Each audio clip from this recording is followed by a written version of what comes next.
What's up YouTube, it's J-Man09, so I'm coming at you today with a quick deck profile of what I'm going to be running for a little while because I thought it might be fun to do something different than Fire Fist.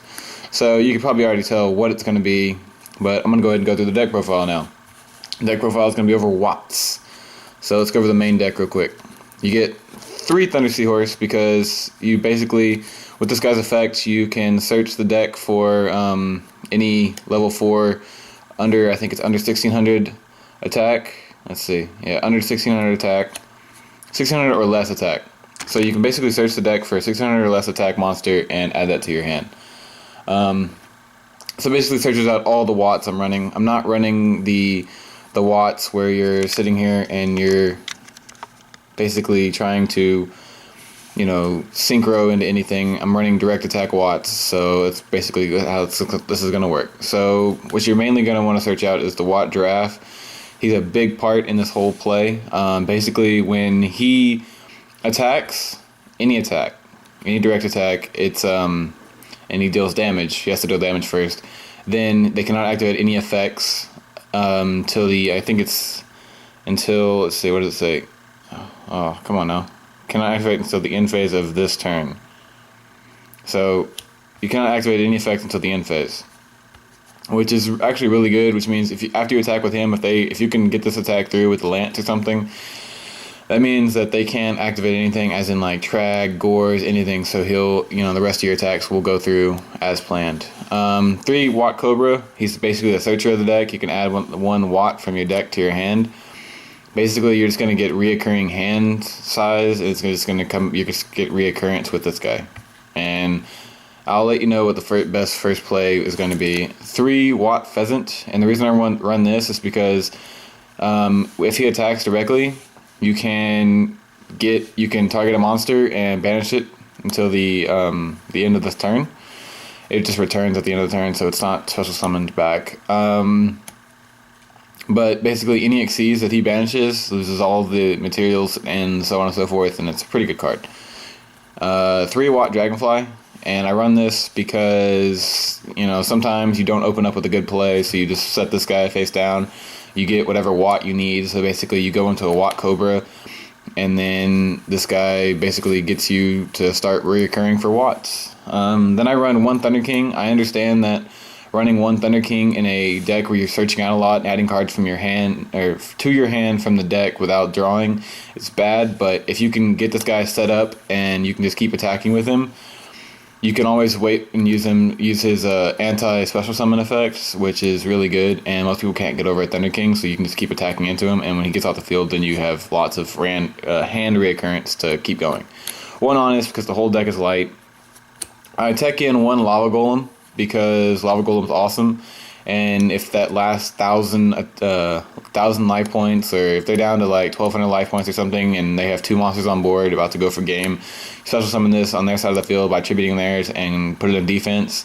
It does 1,000, you stall for one or 2 turns, and boom, you got game.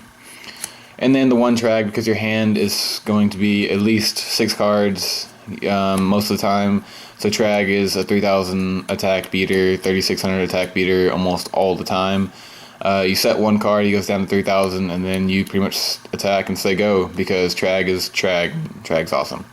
Alright, so the spells, I got 2 Messenger apiece. You just pay, this card is broken for Watts. You pay 100 life points every turn, and anything with 1,500 or more cannot attack. So basically, if you can get this card out with anything, and then just not able to allow them to activate effects and stuff like that, if you just get this card out, they can't really do much, and you can keep attacking directly. Dimensional Fissure, it works in this deck, it really does, because it stalls and it stops so many other decks, as in Mermels and Dark Worlds and so on and so forth. It stops their decks, and because their monsters are going to the graveyard, or they'll be banished instead of going to the graveyard. So basically, they can't keep getting their monsters reoccurred back, and it's too bad it's at 1. I'd run more than 1. But I don't care about my monsters coming back, because I'm going to have a reoccurring hand of Watts over and over and over and over again. So if they go away, that's perfectly fine by me. I don't use recycling batteries in this deck, so I don't have a way of getting my Watts back. So if I run out of Watts, I'm SOL.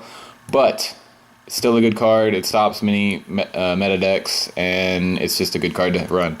Since you can, you run 3 Pot of Duality, because you're not going to be special summoning in this deck. Basically, you're just going to keep attacking directly, so you want to make sure you have consistency. Alright, 3 MST, because I really want my attacks to go through so I can get their effects. I really want to... I hate back row. I really hate back row. I hate their back row. I love my back row. Obviously. 2 Lance, so that the WattGiraffe's attack can go through, or I can, reduce somebody's attack by 800, so that maybe my Watt can get over their 2000 attack beater, or 1600 bear or something like that. 1 of Dark Hole, obviously. And okay, so now into the traps. You got 3 Threatening Roar. You gotta run Threatening Roar, because Threatening Roar is awesome in this deck, because it just stalls them out of their battle phase, and then they can't really do much after that, because it's like, well, my Watts are still there. So basically, you run 3 Threatening Roar and 3 Waboku, stalls, obviously. Game finishers, 3 Magic Cylinder. I tried running this at 2. You don't see it very often at 2, so you want to run 3. It deters them from attacking. It allows them to do damage to themselves, and Bear does not get its effect if it does damage to itself. And it's pretty awesome. It's a good one. It's a good card to have 3 of in the deck. I run 1 Mirror Force. I'm still not totally good on this card. I mean, Mirror Force is awesome in other decks, but I don't mind if they attack. They're not going to be attacking much, but I guess at one time when they do attack, I want to have the Mirror Force to just say, hey, look, you ran into it. Sorry.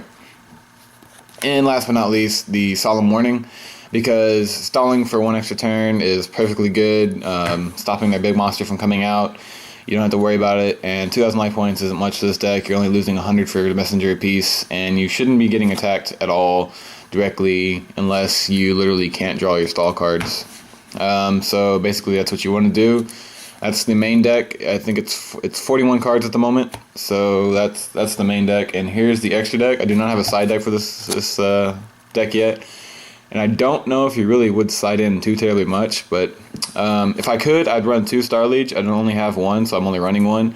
Star Leech is awesome for this deck. It's 2 level 4 light monsters, and pretty much he just can get over anything. As long as you don't messenger a piece on, he just gets over anything, negates the effects. It's awesome. I run 1 Omega because you make it with lights, and he is an awesome, awesome card. It's like, oh, you have lots of back row, let me go into Omega and just kind of keep attacking. 1 M7 to go with the Omega, because if you need to, you can get a 2700 beater on the field, and that's just for, I had room in the extra deck. There's not much I really want to run except for an extra Star Leech. A Diamond Direwolf, because Diamond Direwolf is Diamond Direwolf, and it's just a problematic. If you need to get a problematic card off the field, you already have a recurring hand, and just get it off the field. Daigusto Emerald, I don't know how you say it. Basically, this is my way of not running recycling batteries, because if I really need to, I can throw something else back in the deck. I can throw the Seahorses back in if I've already used them, or if they got negated, and go into and put the Seahorses back and just start having fun again. To make sure the game ends quickly, 2 Gaga Cowboy, because if you go into 1, you can get them down to less than 800. If they kill it, you can go into another one really quick and go get them even farther. 1 Symphony of the Djinn, 1 Populaborative, 1 Black Ship, 1 Utopia, 1 Gem Knight Pearl, 1 Ouroboros, and 1 Violon de Sigma. Basically, if these last 2, I would run Shockmaster, but poor Shockmaster, it's banned. This deck can make Shockmaster easy. Violon de Sigma is not bad. You can take their monster. It's like a big guy, can attack, and then if they attack with the same element, I think that the monster that attacks is destroyed, and so is my attached monster. And Ouroboros is a good card to have if start bouncing cards back, removing cards from their hand, so on and so forth. It's actually a really good card. Late game, if you have 3 cards on board late game and they have a small hand, just start getting rid of their hand. So that's it, guys. That was the main deck and side deck of this deck profile. I really like this deck. I'm going to be playing it a lot because it's a different pace, different tone of playstyle. It's pretty awesome, actually. I like it. I really do. I really, really, really do. And basically, it's a very budget deck. You can basically run it, play it whenever make it pretty easily, because the only expensive card was Thunder Seahorse and Giraffe. Obviously, the Giraffe's like $10. Thunder Seahorse is now like $5 for Secret, and you can get the Supers out of 10. So the only expensive card is a Giraffe, and basically, it's a really fun deck to play. You don't have to run the same extra deck. Just throw in a bunch of rank 4 XEs and have fun. You're not going to be special summoning much anyways from your extra deck. I mean, you're mainly just going to keep attacking into with a Giraffe and Cobra and all that. And after like 4 turns, if you stall out long enough, you win. Alright guys, let me know what you think about this deck profile. I know there's lots of deck profiles of this deck out there, but I like this deck. I really, really do. It's fun. People don't see it coming. It's kind of trolly, but I don't think of it as a troll deck. I think of it as a skill deck because you have to know what to search for and how to keep your opponent from getting you to 0 life points where you can get them to 0 life points. And the Lava Golem helps a lot. So, like, comment, subscribe, guys. Let me know what you think about this deck profile. Let me know what you want to see next. If y'all want updated deck profiles of Constellars, I could probably possibly do that. Y'all see my Fire Fist a lot. I know you don't want to see that again. If you do, let me know. I'll put it back up there. Just like, comment, subscribe, guys, and later.